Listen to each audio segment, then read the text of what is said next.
Përshëndetje të gjithëve që po na ndiqni në këto momente nga televizioni Apollon. Ka filluar emisioni Medicina edhe për këtë të mërkurë që si çdo javë, pra mund ta ndiqni në orën 16:30 në të mërkurën. Do flasim si zakonisht për patologji ndryshme edhe në këtë emision. Kemi përzgjedhur edhe kësaj herë një patologji. Ndoshta është një nga ato emisione ku ju nuk keni shumë dëshirë domethënë të dëgjoni sepse nuk flitet për gjëra të këndshme, siç janë sëmundjet, por ja që sëmundjet ndodhin, edhe të gjithë kemi nevojë të ndihmë se si mund të parandalojmë simptoma të ndryshme, patologji të ndryshme apo edhe se si të informohemi si shkaktohen. Ky është dhe qëllimi i medicinës, të informoj ju të nderuar teleshikues për patologji të ndryshme. Sot do të flasim për infeksionet urinare akute, është një problem i cili prek shumë njerëz dhe është një shqetësim për shumë njerëz. Pikërisht për këtë qëllim kemi ftuar sot në studio doktoresh Merita Alimadi, është mjeke nefrologe pranë Poliklinikës në Fier dhe pranë Spitalit në Fier. Doktoresha, mirë se vini në emision. Si u gjeta dhe faleminderit për ftesën. Është kënaqësi t'ju kemi, pavarësisht se ju keni 2-3 vjet që keni filluar punë në Poliklinikë. Doktoresha është e talentuar edhe ka informacion shumë të freskët, le të themi, dhe shumë adekuat. Do ju shërbej shumë, prandaj ndiqeni me kujdes emisionin deri në fund. Do ketë gjëra shumë praktike për ju. Ndërkohë do t'ju thoja që mund dhe të telefononi në fund të emisionit në sekretarinë tonë telefonike, numri do të afishohet më vonë, prandaj do të keni dhe mundësi që të komunikoni me pyetje me studion tonë.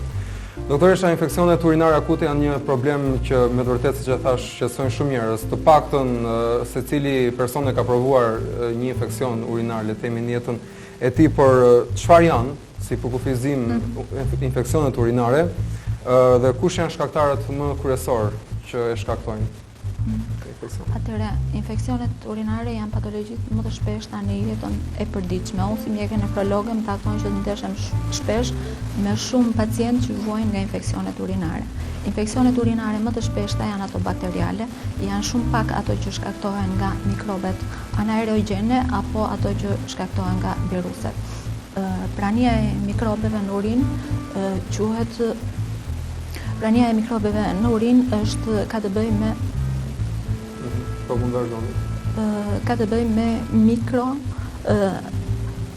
mikrourinuria.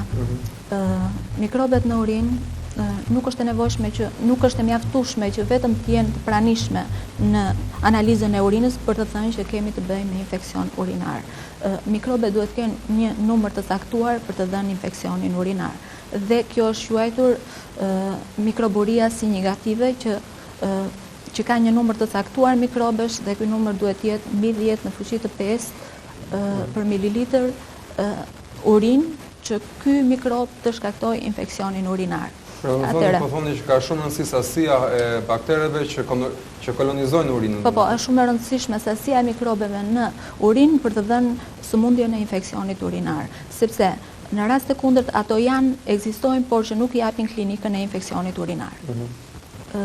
Infeksionet urinare i kemi infeksionet të traktit poshtëm urinar dhe infeksionet të traktit të sipër lokalizimin, ndarja e infeksionit urinar. Zakonisht është rëndësishme që ta theksojmë edhe për teleshikuesit që na ndjekin, sepse zakonisht mund të ankohen dhe të thonë që na ndjek urina, por nuk është vetëm problemi tek një simptom, apo jo, doktoresha, ka shumë rëndësi edhe lokalizimi anatomik. Po, lokalizimi i infeksionit urinar dhe ky është edhe klasifikimi infeksioneve urinare. Ato ndahen në infeksionet të traktit të poshtëm urinar dhe në infeksionet të traktit të sipërm urinar.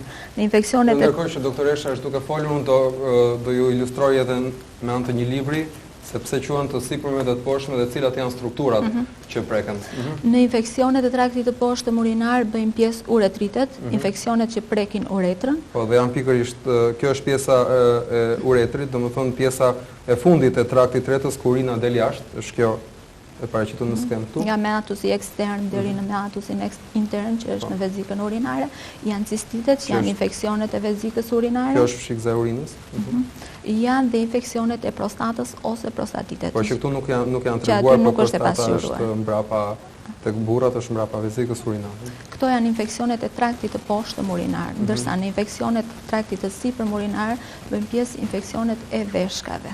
Që janë shumë më të ndërlikuara se infeksionet e traktit të poshtëm urinar dhe janë të vështira për të eliminuar dhe për të mjekuar. Pra si një klinik të vështirë, domethënë paraqesin ato që janë infeksione të rrugëve të sipërme. Klinika më e vështirë është për infeksionet e rrugëve të sipërme të traktit urinar dhe janë disi më të thjeshta infeksionet e traktit të poshtëm urinar. Gjithsesi dhe këto duken të thjeshta, por mund të japin ndërlikime sepse janë shkaktarët më të shpeshta që bëjmë pyelonefrite. Qofse këto nuk mjekohen në mënyrë të rregullt, këto mund të japin më vonë pyelonefrite, infeksion të veshkës.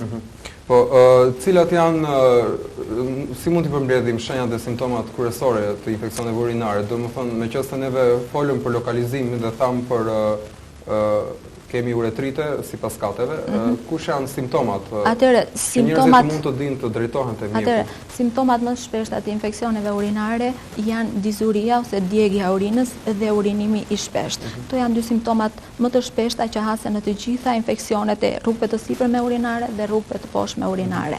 Atëherë, i ndajmë sipas vend lokalizimit të tyre. Infeksionet e uretrës quhen uretrite.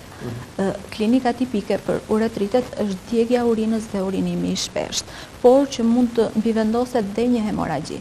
Karakteristikë për hemoragjinë tek uretriti është sepse ajo ndodh në fillim të urinës.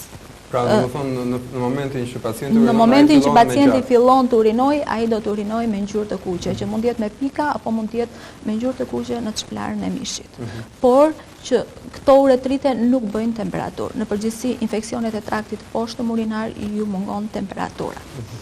Dhe infeksionet e fshikësës së ujit. Infeksionet e fshikësës së ujit janë shumë të shpeshta në jetën e përditshme. Infeksionet e fshikësës së ujit edhe këto shfaqen me djegje, shfaqen me urinim të shpeshtë, por mund të jetë dhe me një hematuri të fuqishme, makroskopike, e dukur. Karakteristikë për infeksionin e vezikës urinare për cistitin është se hemoragjia mund të jetë gjatë gjithë kohës së urinimit. Dhe ky është nuk është vetëm në fillim. Dhe ky është ndryshimi me uretritin. Uretriti të ka një hemoragji që është në fillim të urinimit dhe pastaj urina është më e pastër, ndërsa cistiti ka një hemoragji që është gjatë gjithë kohës së urinimit. Cistiti shoqërohet dhe me një dhimbje të fuqishme në fund të barkut dhe të gjithë pacientët të tregojnë për një dhimbje suprapubike që është shenjë dalluese e cistitit. Karakteristika e dyjave këtyre është sepse janë në përgjithësi janë pa temperaturë dhe nëse mjekohen në kohën e duhur dhe marrin mjekimin adekuat, mund të mos ndërlikohen me pyelonefrite. Shumë e rëndësishme pra të theksohet për shkak se njerëzit i shqetëson më shumë temperatura, zakonisht e lidhin infeksionin me temperaturën. Një diçka në trupin e tyre që nuk ka temperaturë shpesh e quajnë si të parëndësishme. E quajnë të parëndësishme, por këto gjëra që duken të parëndësishme mund na çojnë më vonë në gjëra të rëndësishme që janë pyelonefriti akut, që më vonë mund të çojnë në pyelonefrit kronik dhe më vonë, nëse nuk mjekohet në mënyrën e duhur me kalimin e viteve të çon në insuficiencë renale kronike, që është azotemia, që në popull njihet me emrin azotemia dhe që është një sëmundje shumë e vështirë. Folëm për cistitin dhe thamë që kemi dhe infeksionet të rrugëve të sipërme që janë pyelonefritet. Kush janë shenjat tipike të një pyelonefriti? Pyelonefriti ka një klinik shumë herë më të fuqishme se sa një cistit i zakonshëm. Pyelonefriti ndonjëherë mund të jetë një pamje, domethënë një klinik dramatike për pacientin. Që është infeksion i veshkave. Pyelonefriti ka si karakteristikë shfaqjen e temperaturës. Domethënë në pyelonefrit fillon temperatura mbi 38.5 gradë, vazhdon 39, 40, mund të arrijë dhe 41. Atëherë në pyelonefrit ke një dhimbje të fuqishme të lokalizuar në llozhat renale. Ai mund të jetë i majt ose i djathtë, mund të jetë dhe bilateral. Dhimbje në kurriz në mes. Po. Domethënë dhe është një dhimbje e fuqishme. Përveç kësaj, ajo shoqërohet me një dekompensim të gjendjes së përgjithshme që pacienti mund ta ankojë për të vjella, ka provokim të vjellash, provokim të përzjera dhe ka një këputje të theksuar. Ka anoreksi të theksuar. Dhe në analizën e gjakut vihet re një leukocitozë theksuar. Në analizat shtesë përveç analizës së urinës që bëhet në të rast. Më thënë, ky kuadër klinik ishte njësoj për të dy sekte, sepse zakonisht dihet domethënë që janë femrat ato që preken më shumë edhe mund na shpjegoni doktoresha pse janë pikërisht femrat ato që ankohen më shpesh për këto, ka ndonjë? Është e vërtetë që raporti femra-meshkuj në infeksione. Dhe është e rëndësishme ta bëjnë këtë dallim dhe pse? Po. Është e vërtetë që femrat preken shumë më tepër se meshkujt nga infeksionet urinare, duke filluar që nga fëmijëria. Fëmijët, domethënë femra preken, vajzat e vogla preken më tepër se sa çunat nga infeksionet urinare, por edhe në moshë të rritur kemi prekjen e femrave më tepër se burrat, ndërsa mbas moshës 40 vjeç kemi një prekje mund të thuash të barabartë, sepse tek meshkujt fillon hipertrofia e prostatës, që ajo mund t'japë ndërlikimet e veta, zbadhimi i prostatës dhe që jep, domethënë pengesë të urinimit dhe favorizimin e infeksioneve. Domethënë prekja më tepër e femrave nga infeksionet urinare është edhe për shkak të anatomisë ose anatomisë së ndërtimit trupor të femrave dhe meshkujve, për veçoritë anatomike të tyre. Tek femrat uretra është më e gjerë dhe më e shkurtër se sa tek meshkujt, ndërsa te meshkujt uretra është më e gjatë dhe kështu që meshkujt janë më pak të favorizuar nga infeksionet urinare. Për shkak të afërsisë së uretrës me zonën perianale, tek femrat kemi shfaqjen e infeksioneve urinare shumë herë më tepër se tek meshkujt. Domethënë kjo është diferenca. Kjo është arsyeja sepse infeksionet urinare tek femrat janë më të shpeshta se tek meshkujt. Domethënë një mashkull i cili do prekej nga një infeksion urinar duhet alarmojë për këtë, sepse zakonisht femrat e marrin me lehtësi, domethënë këtë simptom. Sigur jam mësuar, le të themi. Duhet alarmohet. Duhet alarmohet sepse ai mund mos jetë dhe një infeksion urinar i thjeshtë. Tek meshkujt është shumë e përhapur përveç uretritit, cistitit dhe prostatitit. Prostatiti është një infeksion i prostatës që tek meshkujt është e vështirë për mjekimin sepse infeksioni në këtë rast është një infeksion rezistent dhe do një kohë shumë të gjatë mjekimi. Infeksionet e prostatës, se i haruam t'i thoshim pak më parë, edhe këto kanë dizuri, kanë dhimbje në zonën suprapubike, por që mund të ketë dhe hemoragji. Hemorragjia në këtë rast në ndryshim nga cistiti dhe uretriti është në fund të urinimit. Do të thonë zakonisht meshkujt kanë hemorragji në fund të urinimit. Përveç kësaj, meshkujt ankohen më tepër dhe për ngritje më shpesh natën se sa ditën. Urinim më të shpesh natën se sa ditën. Kjo është shenja tipike e infeksionit prostatës. Po.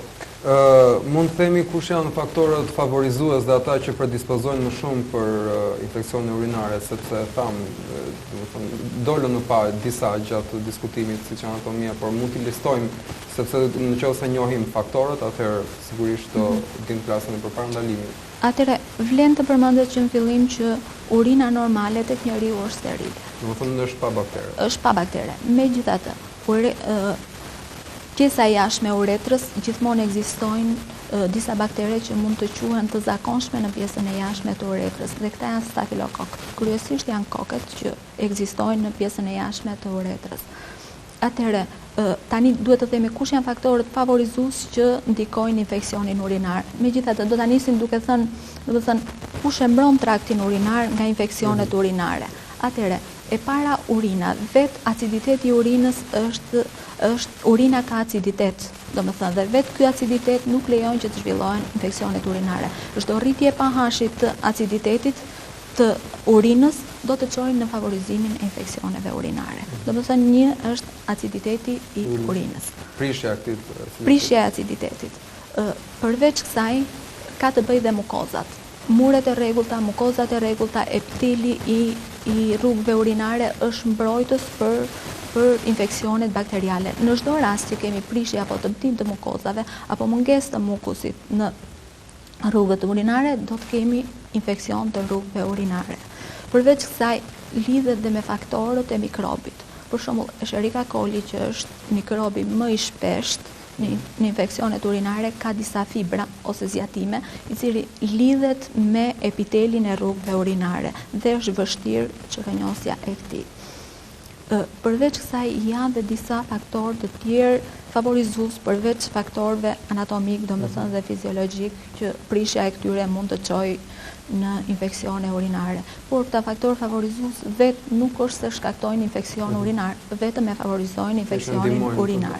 Atëherë, duke u nisur që në moshë të hershme, mund të themi që çdo obstruksion i rrugëve urinare do të sjelli formimin e infeksionit urinar.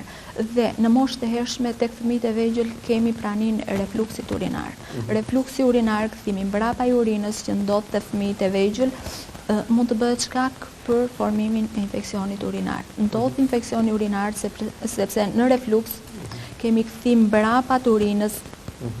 Në qoftë se kamera do ta fokusonte, domethënë do shpjegojmë si ndodh ky refluks i urinës. Ndërkohë doktoresha ju mund të flisni edhe Në refluksin urinar kemi kthimin mbrapa të urinës nga ureterët për drejt veshkës. Tu paraqiten ureterët pra, edhe këtu janë veshkat.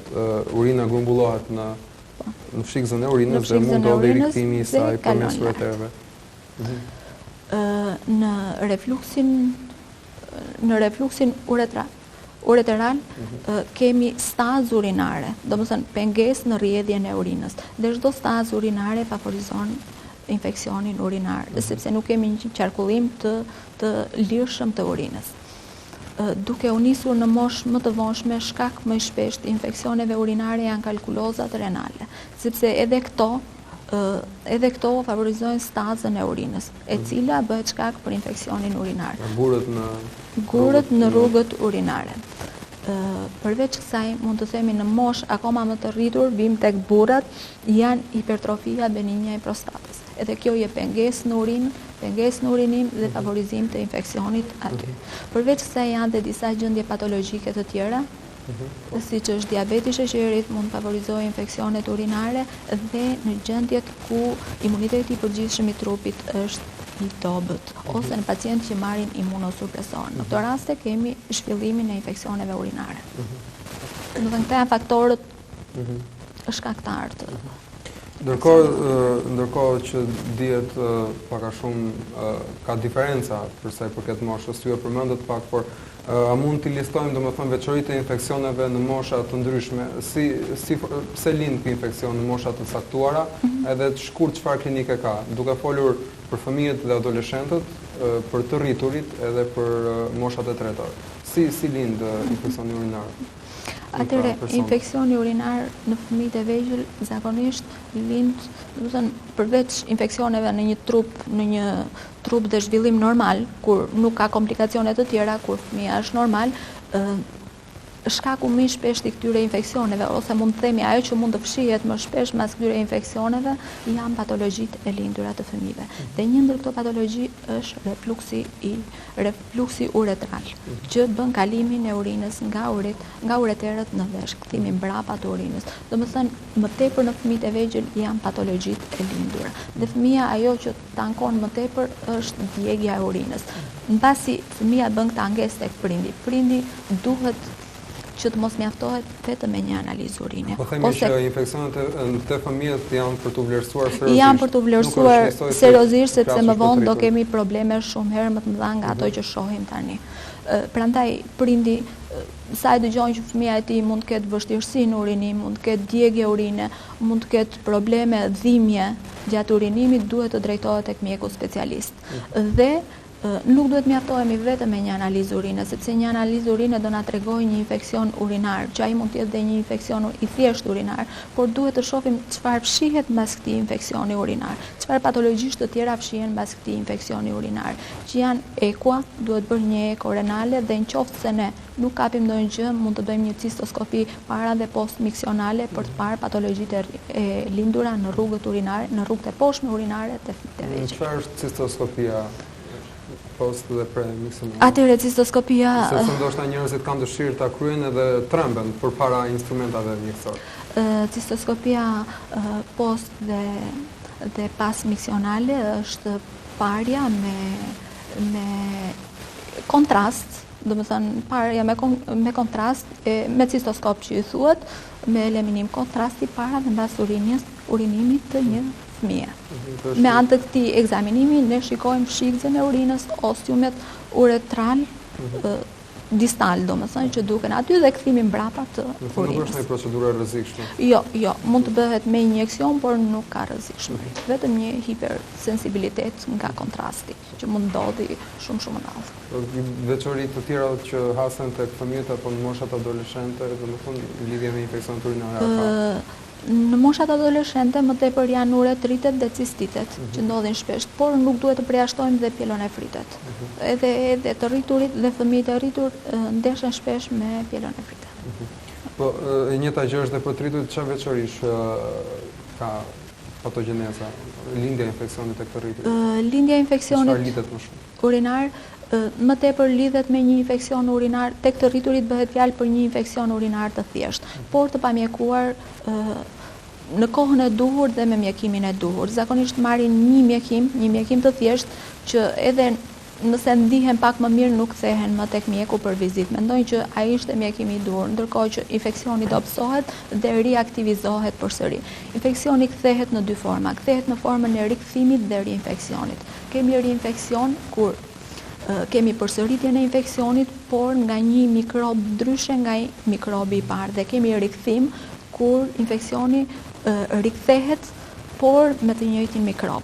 Zakonisht rikthimi ndodh mbas 15 ditësh mbas mjekimit, kur është ndërprer mjekimi, dhe rinfeksioni ndodh mbas një jave mbas mbarimit të mjekimit, kur pacienti është pa mjekim. Pra në moshat e rritura më shumë vizotrojnë infeksionet të thjeshta, Kjo është nga mosha e adoleshencës dhe deri në moshën 30-35 vjeç. Mund të themi deri në 35 vjeç. Pastaj fillojnë patologjitë e tjera renale që infeksioni urinar është një shenjë klinike e një patologjie tjetër renale. Po në moshat e treta, pse shkaktohet infeksioni? Në moshat e treta, më të rëndësishmet janë hipertrofia benigne e prostatës, smadhimi i prostatës, pengesa e urinimit që vjen nga smadhimi i prostatës. Për çdo smadhim prostate kemi pengesë në rrjedhjen e urinës. Pengesa në rrjedhjen e urinës do të bëjë që të krijohet stazë urinare. Vetë staza urinare favorizon infeksionin urinar. Një lëvizje hidroelektrike e urinës e pakët bëjnë që urina të infektohet më shpesh dhe të shpillohet shumë më shpejt infeksioni urinar. Ndërkohë, do të ndalojmë, do të marrë një pauzë tu për të kaluar tek mini rubrika jonë e parë, i cili në çdo emision është një barnat që përdor. Ju e dini të nderuar teleshikues se ne ju propozojmë një bar çdo emision që ju të njiheni me mënyrat e përdorimit të tij edhe me efektet anësore. Sot do të flasim për solucionin e dexametazonit, të cilin shumë prej jush e njihni, veçanërisht ata që u lodhen syt shpesh, janë ata që e përdorin më shpesh edhe e njohin, por ka efekte anësore edhe ka mënyra përdorimi. Le ta ndjekim.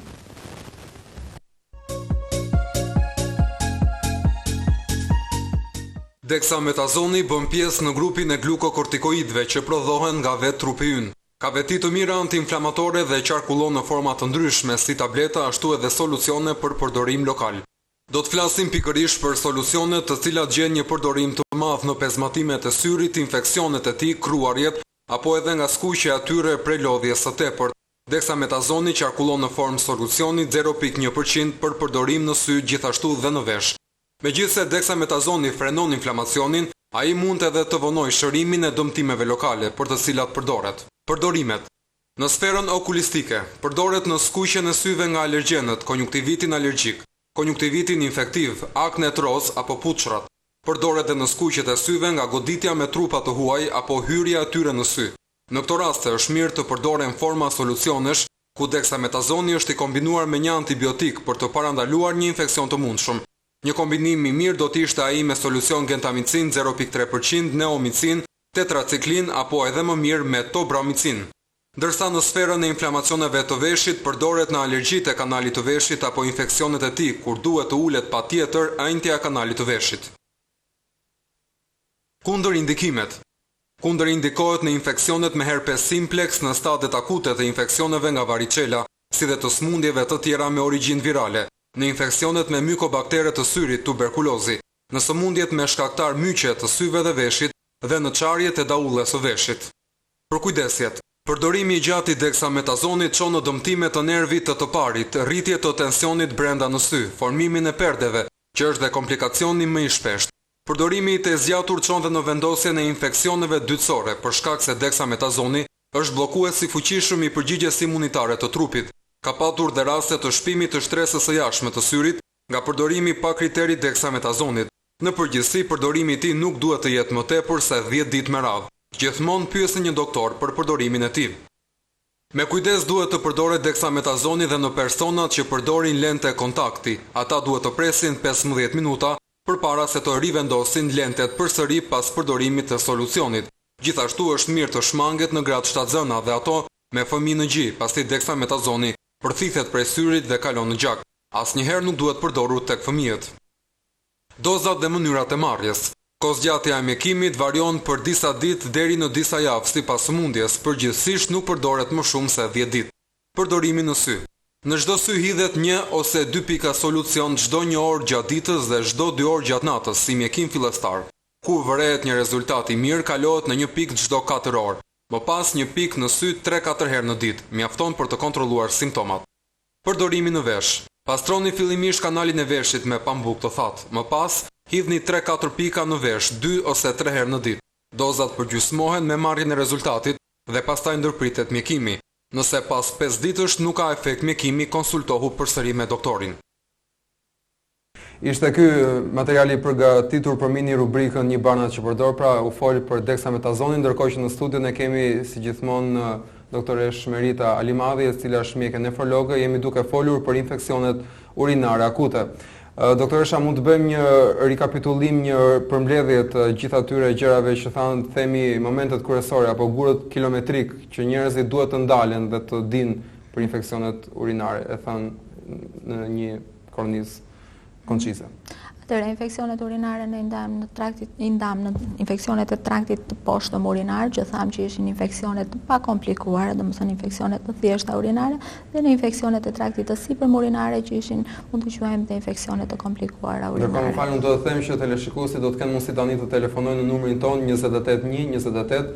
Ju pres sekretaria jonë telefonike, aty do të lini pyetjet tuaja dhe ne do t'ia paraqesim doktoreshës, dhe do ta shkojmë numrin të afishuar poshtë ekranit.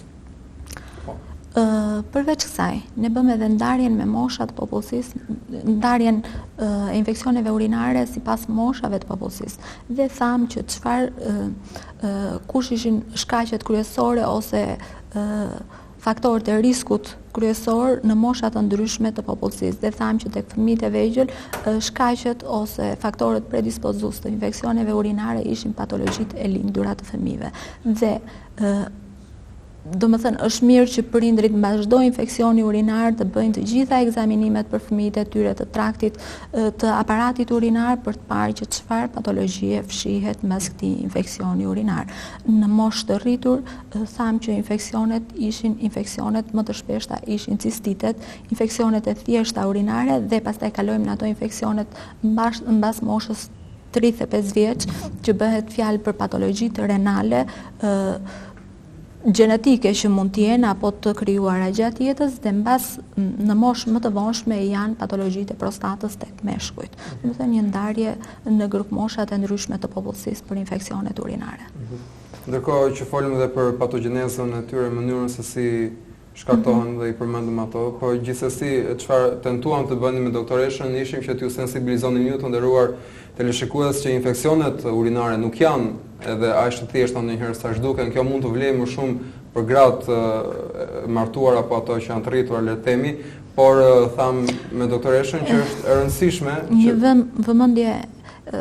Një vëmendje domethënë duhet i kushtojmë edhe grave shtatzan që nuk e përmendëm këtu, ato janë shumë të predispozicuara nga infeksionet urinare, sepse gjatë shtatzanisë krijohet një stazë e urinës, domethënë uterusi shtyp ureterët dhe kemi edhe këtu kthim mbrapa të urinës, dhe gratë shtatzana janë të favorizuara nga infeksionet urinare. Domethënë në gratë shtatzana duhet filloj një mjekim i menjëhershëm për infeksione urinare, sepse ato janë të predispozuara që të bëjmë pyelonefrite. Pyelonefrite akute që më vonë mund të kronicizohen deri në dhënien e pyelonefritit kronik. Pra ishte edhe një kontingent tjetër njerëzish që janë gratë shtatzana. Fëmijët, sepse një infeksion mund të nxjerrë në pa një malformim, një keqformim të aparatit urinar. Zakonisht në pleqt ose le të themi në moshat e treta, shpesh bëhet smadhimi i prostatës shkak infeksioneve. Domethënë kjo ishte edhe qëllimi kryesor i kësaj pjese të parë të emisionit, domethënë për të treguar teleshikuesve që ku qëndron rëndësia, sepse nuk janë aq thjeshta sa të marrësh le të themi një bakterin edhe ta kalosh. Po, njerëzit e dinë që për infeksionet urinare duhet bësh një analizë urine. E parë në syrin tuaj si mjeke specialiste, sa e rëndësishme është kryerja e analizës urinës dhe urokulturës, pra mbjelljes urinës, çfarë vlerë ka? Do të thonë sa herë duhet ta kryejë një person çdo herë që urinon me djegje në këtë kontekst? Analiza e urinës dhe urokultura janë dy ekzaminime shumë të rëndësishme tek infeksionet urinare. Analiza e urinës e urakultura janë dhe ekzaminime rutin, që mund të bëhen dhe shumë shpesh pas një lloj problemi për pacientin. Atëherë, kur duhet ta bëjmë një analizë urine dhe një urakultur? Për të bërë një analizë urine, pacienti duhet paraqitet tek mjeku specialist dhe gjithmonë kur fillon shenja klinike një infeksioni urinar, ne bëjmë një analizë urine. Dhe analiza e urinës kemi në një infeksion urinar kemi rritje të sedimentit urinar. Rritja e sedimentit urinar kemi rritje të leukociteve që mbi 5 deri në 6 leukocite për fush mund ta quajmë patologjike. Rritja e leukociteve në analizën e urinës ndodh si rezultat i inflamacionit që ndodh në rrugët urinare gjatë infeksionit. Përveç kësaj do bëhet dhe urakultura. Urakultura bëhet për të parë mikrobin shkaktar, për të parë dhe antibiotikun më të efektshëm që ka efekt më tepër për një mjekim të rregullt të infeksionit urinar. Urakultura zakonisht merret 72 orë mbas ndërprerjes së mjekimit. Domethënë, një pacient nuk mund të bëjë direkt urakultur kur ai sapo ka mbaruar, është shumë e rëndësishme, sepse ai nuk mund të bëjë urakulturën sapo ka mbaruar mjekimin, por duhet të presi të paktën 72 orë për fillimin e mjekimit. Urakultura tregon sasinë e mikrobit për mililitër urinë. Domethënë, siç e theksuam në fillim, që nuk është e rëndësishme vetëm pasja e mikrobit për të shkaktuar infeksion urinar, po ka të thojë edhe sasia e mikrobit për të shkaktuar infeksionin urinar. Dhe mbi 10 në fushit 5 mikrobe për analizë urine, ne kemi thënë që kemi të bëjmë me infeksion urinar. Domethënë, kjo është bakteruria signifikante ose konsiderueshme që merret në konsiderat. Po çfarë duhet di një person në momentin që ai vjen për të kryer një analizë urine, domethënë si do ta marrë urinën, ose si merret, si duhet bashkëpunojë me mjekun në mënyrë që materiali i tij të ekzaminohet ashtu siç duhet, edhe a duhet pi ai antibiotik gjatë kësaj kohe? Kushtet që një pacient duhet kryej një analizë të saktë. Një pacient të kryej një analizë urine të thjeshtë të saktë mund të marrë një analiza e mëngjesit. Analiza urina e freskët e mëngjesit dhe duhet marrë porcioni i mesëm i analizës i urinës së mëngjesit. Kjo është më e sakta që mund të bëjë. Dhe po themi që mbasi ka bërë ndërprerjen prej 72 orësh, të paktën prej 72 orësh të antibiotikëve. Pra 3 ditë përpara se të kryhet analiza, ai nuk duhet të marrë antibiotik. Nuk duhet të fusi kokër antibiotik, ngojtë të paraqitet te doktoresha. Siç ndodh shpesh, ata mbarojnë mjekimin me antibiotik ditën e parë dhe ditën e dytë duan të bëjnë një urakultur. Për analizën e urinës së thjeshtë mund të ndodhim, mund ta bëjmë, por urakulturën duhet presim të paktën 72 orë. Analiza e urinës dhe urakultura duhet bërë sa herë që ka infeksion, doktoresha, tek njerëzit? Analiza e urinës duhet bërë sa herë që pacienti ka shenjat e infeksioni urinar dhe duhet bërë edhe kur pacienti nuk ka shenjat e infeksionit urinar në rastet kur ai ka një patologji tjetër shoqëruese. Për shembull, në një gratë shtatzana mund të bëjë një analizë urine dhe kur ato nuk kanë shenjat e infeksionit urinar dhe pacientët me patologji të tjera renale mund të bëjnë një analizë urine, domethënë depistuese, themi. Vlera e këtyre dy ekzaminimeve është gjithmonë vendimtare apo mund të mjaftohemi vetëm me klinikën? Sepse njerëzit thonë që unë e di se e vuaj nga filan, ka dhe nga filan bakter, ka dhe njerëz që janë të informuar thonë nuk kam unë nevojë më ta kryej këtë analizë. Jo. Sa e rëndësishme është vlera atyre? Këto analiza kanë vlerë shumë të madhe, mund të themi, sepse ne nuk mund të fillojmë një mjekim thjesht sepse pacienti mendon që ka infeksion urinar. Domethënë nuk mund të fillojmë mjekimin asnjëherë pa bërë të paktën një analizë urine dhe një ekzaminim të plotë të aparatit urinar. Është shumë e rëndësishme çka kanë nevojë njerëzit të dinë shmirë që ne japim informacione shëndetësore dhe edukat përgjithshme si ndodhin këto gjëra, infeksionet urinare konkretisht që po flasim sot. Atyre njerëzve, domethënë, dhe qëllimi dhe emisionit u intereson shumë edhe pjesa e mjekimit dhe pjesa e profilaksisë, edhe ka një mënyrë se si këto infeksione mund të parandalohen për shkak se këto ndodhin shpesh, ka një mënyrë që t'i presim rrugën përpara se kush janë disa nga masat profilaktike? Atëherë, nga masat profilaktike që duhet të marrim është mjekimi i mirë i infeksionit urinar në kohën që ai është i pranishëm. Mjekimi i mirë i infeksioneve të thjeshta urinare me qëllim që mos lejojmë që më vonë ato të na japin infeksione të komplikuara. Domethënë një pielonefrit, një absces perirenal, një nekrozë të papilës renale, domethënë që hyjnë në infeksione të komplikuara që mund të jenë dramë për pacientin.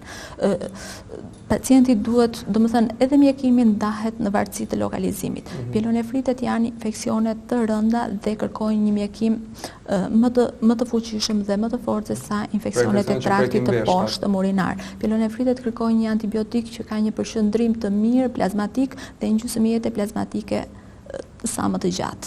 Ndërsa infeksionet urinare të traktit të poshtëm urinar kërkojnë një mjekim me antibiotik që sekretohen shumë mirë në urinë. Domethënë sepse janë më tepër dezinfektues urinar se sa antibiotik që kanë një përshëndrim të lartë plazmatik në gjak. Mjekimi i pielonefriteve e mira është që të bëhet në kushte spitalore, duke marrë perfuzione. Që thamë që ka shenjat e mësipërme që folëm dhimbjen. Duhet bërë një mjekim shumë i mirë dhe pacienti të hospitalizohet me qëllim që ky pielonefrit akut mos kalojë në pielonefrit kronik. Dhe pielonefriti kronik, siç e dim, ka pasoja shumë të mëdha sepse mund të kalojë në insuficiencë renale dhe nazodemi, që njihet me gjuhën e popullit. Atëherë, mjekimi i pielonefritit akut mund të jetë me antibiotik, mund të fillohet me antibiotik me spektër të gjerë veprimi në qoftë se ne nuk kemi kohë të bëjmë një urokulturë. Sepse në qoftë se pacienti do vi me 40, ne nuk kemi kohë që të presim të bëhet urokultura dhe pastaj të fillojmë mjekimin, sepse urokultura do një përgjigje të paktën mbas 3 ditësh. Ne nuk do ta lëmë këtë pacient me 40 dhe të mos fillojmë mjekimin për 3 ditë rresht. Atëherë, mjekimi i pielonefritit fillon me një antibiotik me spektër të gjerë që janë cefalosporinat e gjeneratës së dytë dhe cefalosporinat e gjeneratës së tretë. Këtyre cefalosporinave mund të bëhet shoqërimi me aminoglukozide, mund të bëhet shoqërimi me kinolone dhe ka forma të ndryshme mjekimi. Ky mjekim bëhet për 7 deri në 14 ditë. Dhe nëse gjërat ecin mirë, mbas 14 ditësh kalohet në një antibiotik që sekretohet në urinë, siç janë kinolonet, bakterina, nitrofurantoina, negrami dhe antibiotik të tjerë. Ndërsa mjekimi i cistitit, uretritit mund të bëhet me antibiotik që sekretohen në urinë, që siç i përmendëm është grupi i bakterinës, është grupi i kinoloneve dhe shumë antibiotik të tjerë. Atëre, si vazhdohet ky mjekim? Në rastin e cistitit dhe të uretritit mund të bëjmë mjekim prej 3-4 deri në 7-8 ditë dhe nëse pacienti përsërit analizën e urinës dhe kjo është e pastër, mund ta lëm pa mjekim. Por nëse kjo analizë urine vjen përsëri e ngarkuar, atëherë ne japim mjekim deri në çrënjosjen e këtij infeksioni. Si bëhet mjekimi në rastet kur kemi përsëritje në infeksionit urinar? Në rastin e përsëritjes së infeksionit urinar mund të bëjmë 2 skema të ndryshme mjekimi. E para, mund të bëjmë mjekimin sa herë që ai përsëritet të fillojmë mjekimin dhe ndërpresim kur ai ndalon, por mund të bëjmë edhe mjekimin me doza të reduktuara për një kohë të gjatë. Për shembull, një tablet berlocid çdo darkë, një tablet ciprofloxacin çdo darkë derisa kalojmë një tablet në 2 ditë, gjysmë kopre derisa e reduktojmë. Po, ato janë skema që merren për një kohë të gjatë. Domethënë, këto janë ndryshimet. Vlen të përmendim për prostatitin. Infeksioni i prostatës çrënjoset me shumë vështirësi dhe do mjekim për një kohë të gjatë. Domethënë, në prostatitet akute ne bëjmë një mjekim nga 4 deri në 6 javë dhe 4-6 deri në 8 javë. Dhe antibiotikët më të preferuar këtu janë grupi makrolidëve, që janë shumë të efektshëm, grupi bakterinës ose grupi i kinoloneve. Por mjekimi është shumë i gjatë dhe do durim nga ana e pacientit. Pra nuk mund të themi që u ndërpren simptomat, ndërpritet mjekimi. Jo, sepse ato mund të rikthehen. Dhe duke u rikthyer, duke lënë mjekimin në mes, atëherë edhe rezistenca e mikrobit rritet dhe luftimi i infeksionit është shumë më vështirë se sa në fillim. Këto ishin drejtimet e mjekimit për sa i përket infeksioneve. Ndërkohë, përpara se të vazhdojmë me masat profilaktike, ku bashkë me doktoreshën do të ndalemi edhe pak më gjerë, sepse është diçka që juve ju intereson dhe mund ta bëjnë edhe vetë pacientët në shtëpi në tyre, po do kalojmë tek mini rubrika tjetër që është lajme dhe kuriozitete shkencore. Menjëherë pas kësaj mini rubrike do të themi në studio për të folur për masat profilaktike dhe do të fillojmë edhe të përgjigjemi pyetjeve që ju tashmë i keni depozituar në numrin tonë 28128 atje ku ju pret dhe sekretarion telefonike. Pra do ndjekim lajmet dhe kuriozitetet shkencore, do të flasim për depresionin.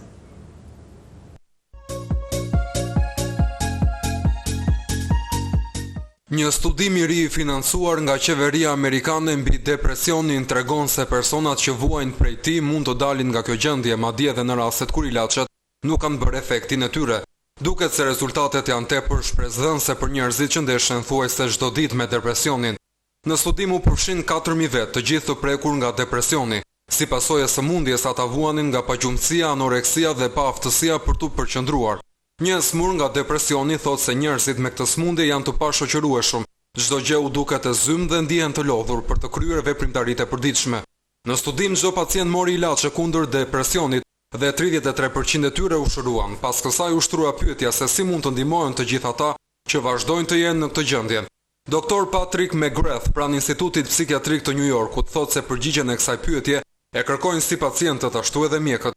Për ata që kanë nevojë për ndihmë, autorët e studimit thonë se ndryshimi i llojit të ilaçit kundër depresionit ndihmoi vetëm 25% të pacientëve për të dalë nga gjendja depresive.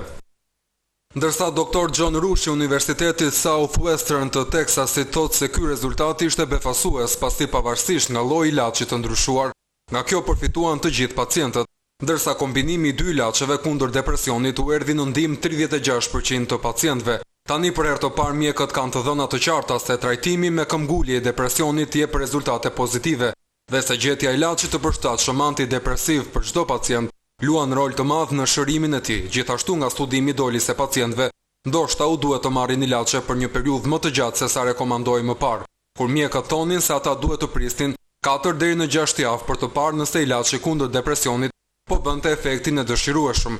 Pacientja që foli më sipër u desh durim dhe këmbgulje derisa mjekët gjetën një kombinim ilaçesh që dhan rezultat. Ajo thotë se tani ndjet plot energji, gëzim dhe dëshirë për të punuar. Si pasojë e depresionit, ajo paciente ka afro 3 vjet që nuk shkonte në punë.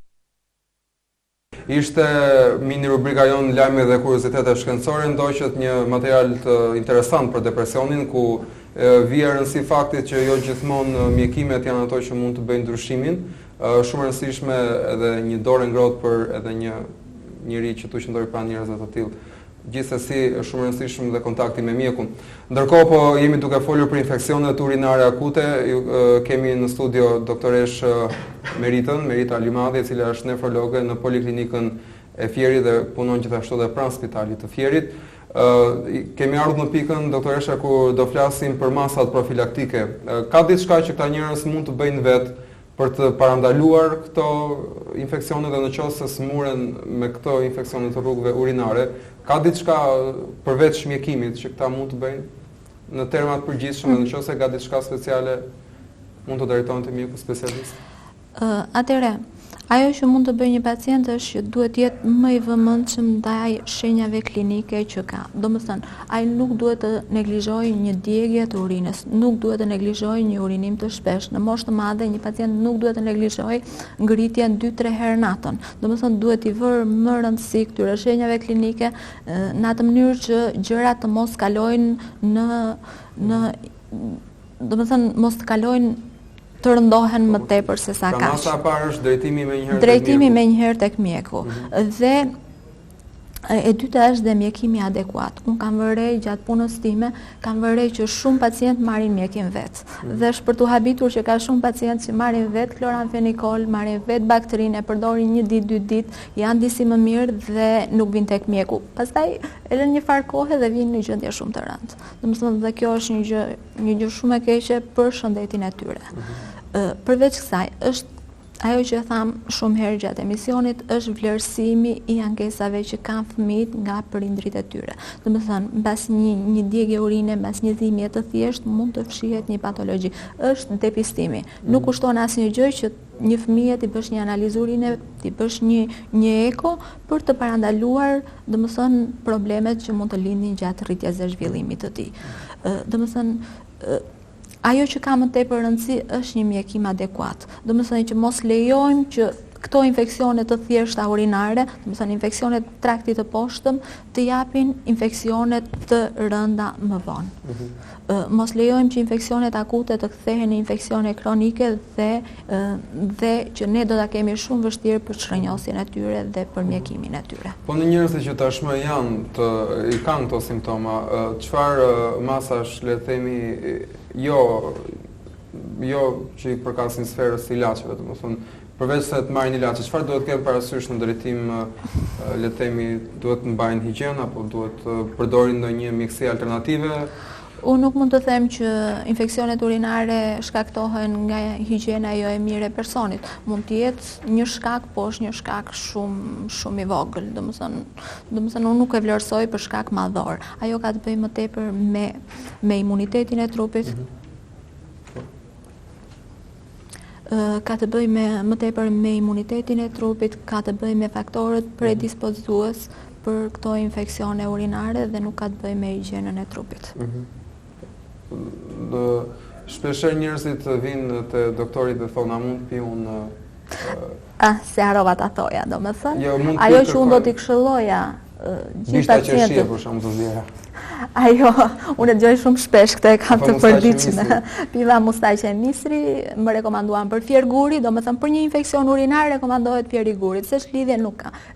Se ç'lidhje ka unë nuk mund ta kuptoj, por gjithsesi ajo që është e rëndësishme që këta pacientë duhet marrin sa më shumë lëngje nga goja, sepse do bëhet një shplarje e veshkës dhe rrugëve urinare. Atëherë e mira është që të pinë sa më shumë lëngje duke filluar nga uji thjesht. Domethënë ujë sa më tepër. Unë shikoj pacientë që vinë dhe thonë ne nuk pim dot ujë. Nuk do të pim dot ujë. Që 1,5 litër është një njerëz normal, të paktën duhet marrë 1,5 litër ujë në ditë. Atëherë tek këta pacientë do rekomandoja të merrni një sasi të madhe lëngjesh duke filluar mbi 2 litra ujë në ditë. 2,5, 3 litra do të bënte shumë mirë. Le të themi ta dyfishojnë dozën e marrjes. Sa më shumë ujë. Ndërsa për sa i përket fjerit të gurit, bishtave të qeshis, unë nuk shikoj ndonjë lidhje për infeksionet urinare të paktën. Nuk shikoj ndonjë lidhje. Mirë, do ndalem dhe në një pyetje të fundit përpara se të kaloj të përgjigjem pyetjeve tuaja të nderuara televizionist. Do ta pyes doktoresh se në ç'raste folëm që rrezikshmëria e këtyre infeksioneve që ne kemi quajtur akute është se ato mund të kthehen në kronike. Edhe në ç'raste, çfarë faktorësh predispozojnë që këto infeksione që neve i konsiderojmë shumë thjeshta apo na dalin shumë të rënda? Atëre, një nga shkaqet e tham gjatë kohës që kemi folur deri tani, domethënë ishte një mjekim jo adekuat i tyre, një mjekim i papërshtatshëm i tyre. Atëre, ne çfarë bëjmë? Rrisim rezistencën e infeksionit dhe ky infeksion mund të kronicizohet.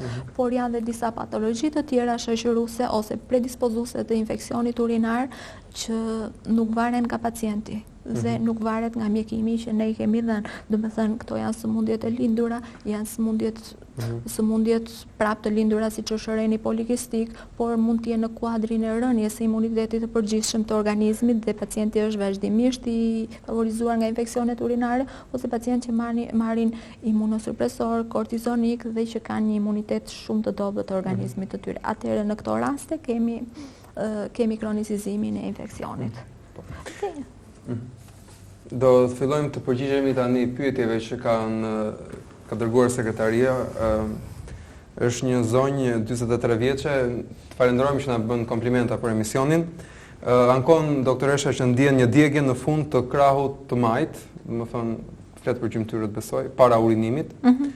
Dhe më pas thot nuk nxjerr dot sasinë e duhur të urinës. Mendoj thot që kam rikthim të urinës, pasi jam biolog dhe marr pak vesh. Qa problemi mund të ketë dhe çfarë rekomandimi mund t'i është pak e vështirë të vendosësh diagnozën e zonjës vetëm me të dhënat që thot. E kemi shpjeguar edhe në emisione të tjera dhe vetëm me të dhënat që thot zonja. Por do t'i rekomandoja që të bënte një analizë urine të thjeshtë, të bënte edhe një eko të aparatit urinar për të parë nëse kemi të bëjmë me shenjat e një cistiti të pastër, sepse ajo kishte klinikën e një cistiti me mos urinim, me ndërprerjet urinës dhe dhimbje gjatë urinës, por mund të ketë edhe ndonjë problem tjetër që ajo mund mos përjashtohet kthimi i urinës së saj. Por e para zonja duhet bëjë një analizë urine dhe një eko. Një nën nga Ballshi flet për djalin e saj, 10 vjeç, urinon natën 2-3 herë, ku të drejtohen? Atëherë nëna duhet të drejtohet tek mjeku nefrolog, duhet ta sjelli që t'i bëjmë ekzaminimet dhe të marrim mjekimin e duhur. Dhe është me vërtet për të ardhur keq që fëmia 10 vjeç urinon akoma natën dhe të mos ketë marrë mjekim deri tani, sepse ka goxha mjekime që mund të ishte bërë kjo ndërprerje që në moshë shumë më të hershme. Edhe çfarë ekzaminimesh mund të kryej kjo në? Këtu mund të bëjmë një analizë urine, mund të bëjmë eko, mund të bëjmë analizat e gjakut dhe pastaj të konkludojmë që kush është patologjia që e mban këtë klinik, apo mund të jetë një eneurezis nokturne me origjinë nervore, domethënë duhet bërë një ekzaminim i përgjithshëm i fëmisë. Të njëjtën problem ka dhe një nën nga Lushnja, e cila thot për fëmijën e saj që është 11 vjeç dhe ky urinon natën, thot, dhe gjithashtu ankohet, thot, se ka dhe gjumin e rëndë. Atëre, përsëri, domethënë do jepja të njëjtat këshilla me nënën e parë, domethënë me pyetjen e parë që u bë, dhe duhet bërë një ekzaminim i përgjithshëm i fëmijës dhe një ekzaminim, domethënë i ndjeshmërisë së tij, sepse në përgjithësi eneureza nokturne vjen nga shkaqe nervore, por që ka mjekime shumë të mira që kjo mund të ndërpritet. Ka dhe pyetje të çuditshme. Sa lek do të bëj një analizë urine? Gjithsesi nuk është objekti i këtij emisioni, për të dhënë çmimet e analizave varet pastaj nëse personi është i siguruar apo përfiton domethënë nga shteti diçka në lidhje me uljen e çmimeve, nuk është objekti i këtij emisioni. Nuk është. Mund të vinë të siguruar, mund të vinë me rekomandim dhe është falas pranë poliklinikave të rrethave të tyre, për Fierin në Fier, për Lushnjën pranë spitaleve të tyre. Nëse janë të pajisur me rekomandim, është falas analiza urinës. Por është shumë rëndësishme ekzaminimi më shumë se sa kose. Tani janë edhe dy pyetje, ne i falenderojmë telefonuesit që i kanë pyetur, njëra për një vajzë të saj 9 vjeçe, që ka patur një problem me apandesitin, edhe një grua tjetër e cila pyet për analizat e triglicerideve. Ne nuk po flasim për probleme jashtë sferës infeksioneve urinare, por le të themi për këtë vajzën nga Lushnja që ka hequr apandesitin dhe ka humbje kujtese, ka rënë në mësime që ankohet nëna edhe mendojnë që ka nga narkoza, ka 3 vjet që ka kryer operacionin.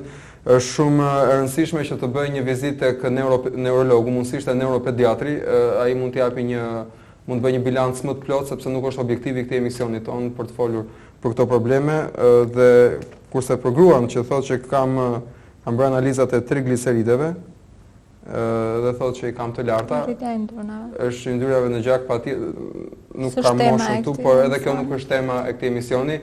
Objekti i këtyre studimeve i takon kardiologut, pasi rreziku më i lartë që mund të japin rritja e yndyrave në gjak, edhe doktoresha do bjerë në të njëjtin mendim për mua, është problemi me aterosklerozën e zemrës apo dhe të trurit. Kështu që duhet të drejtohet patjetër tek një kardiolog nëse ndiqet nga i tregojnë për një rrezikshmëri, duhet të bëjë një ulje dhe mund të marrë masa dietetike, të mos haj gjëra të skuqura, të mos të haj më shumë fruta, perime dhe gjëra si këto, por kardiologu është ai që bën për ty zonjë. Ju falenderojmë që keni telefonuar të gjithëve. Ndërkohë do të vazhdojmë emisionin me mini rubrikën e fundit. Kemi edhe disa pyetje shumë shkurt për doktoreshën. Ju e dini që në fund të çdo emisioni medicina ne bëjmë atë që e kemi quajtur e vërtet apo gabim, janë mendimet tuaja të nderuar teleshikues, që ju shpesh mendoni që janë të drejta ose nuk e dini nëse janë të drejta. Edhe janë pyetje që shpesh i bëni kur shkoni tek mjeku apo kur jeni shtruar atje në pavion, edhe ndihmoni njëri tjetrin me këshillat tuaja, por jo të gjitha ato që juve mendoni se janë sakta. Kemi disa pyetje për doktoreshën, e cila do i përgjigjet shkurt edhe me një pse. Infeksionet urinare mund të shkaktojnë sterilitet? Nuk më duket që infeksionet urinare mund të shkaktojnë sterilitet, paktën në 100% të rasteve. Domethënë flas te gratë, rrugët urinare dhe rrugët ginekologjike te gratë janë të ndryshme. Atëherë në këtë rast pse duhet të shkaktojë sterilitet tek një grua infeksioni urinar? Domethënë përderisa kemi rrugë të ndryshme, kështu që në këtë rast nuk mendoj që duhet të kemi sterilitet. Ndërsa tek burrat ndryshon disi situata, sepse tek burrat kemi prostatitet, kemi infeksionet e vezikulave seminale që mund të bëhen shkak, domethënë për një, nuk mund të them sterilitet nëse ato mjekohen mirë. Nënat shtatzëna nuk duhet të marrin antibiotik nëse infektohen në rrugët urinare sepse dëmtohet fetusi. Jo, është shumë e gabuar. Nënat shtatëzane duhet të marrin antibiotik edhe në rastet kur kanë bakteriuri asimptomatike. Domethënë në sindromin uretral. Sindromi uretral është në atë rast kur kemi djegje urine dhe urinim të shpesht, por që sasia e mikrobeve është më e vogël se në bakteriurin signifikative që thamë që është e pranishme për të dhënë shenjat e infeksionit urinar. Atëherë te gratë shtatzana duhet bërë dhe në këtë rast trajtimi me antibiotik. Vetëm që duhet kemi parasysh që trajtimi me antibiotik antibiotikët duhet të përzgjidhen. Jo të gjithë antibiotikët mund t'i japim të nënat shtatzana. Ne do zgjedhim grupin ampicilinës, grupin e cefalosporinave që nuk kanë ndikim në fetus. Pra nëna nuk duhet marri kursesi shtatzan antibiotik vet? Vet nuk duhet marri pa rekomandimin e mjekut dhe nuk duhet të rri kursesi pa mjekim, sepse thash edhe më parë në emision që nënat shtatzana janë shumë të predispozuara për të bërë pielonefrite. Ka infeksione që janë edhe pa djegje gjatë urinimit. Pra shpesh herë njerëzit mendojnë që mund të jenë nuk kanë djegje, por mendojnë që mund të kenë infeksion nga ngjyra. Ajo ngjyra e urinës, unë mundos shpesh që dëgjoj ankesa të tilla, ka të bëjë më tepër me sasinë e lëngjeve që merr një pacient. Qofse ai do marri sasi shumë pak të lëngjësh, atëherë urina është më e koncentruar dhe ngjyra e urinës është më e theksuar apo më e errët. Domethënë ngjyra e urinës është e verdhë në kafe. Qofse ai do marri më shumë lëngje, atëherë urina do t'i përafrohet ngjyrës së ujit. Domethënë do fillojë të zbardhet. Kjo ka të bëjë me sasinë e lëngjeve që merr. Doktore Shmerita, unë ju falenderoj që ju përgjigjet pyetjeve tona dhe informuat publikun që po na ndjek duke filluar që nga Kavaja dhe deri në Orikum të Vlorës dhe deri në Berat. Për shtrirjen gjeografike janë afro 800.000 njerëz që mbulohen nga valët e televizionit Apollon dhe një pjesë e mirë e tyre vuajnë, kështu që ky emision ka patur vlerë. Dhe ju të nderuar televizionistë, ju falenderoj shumë që na keni ndjekur në valët e këtij televizioni, i cili do ju gjendet pranë juve si gjithmonë me emisione që ju vlejnë. Emisioni ynë i ardhshëm shumë i medicinës do të jetë përsëri të mërkurën në orën 16:30. Duke falenduar edhe një herë juve që na ndoqët, Doktore Shmerita Alimadin, mjeke nefrologe në studio. Ju lë takim të mërkurën tjetër në orën 16:30. Deri atëherë, ju uroj të kaloni një jetë me sa më pak simptoma mjekësore.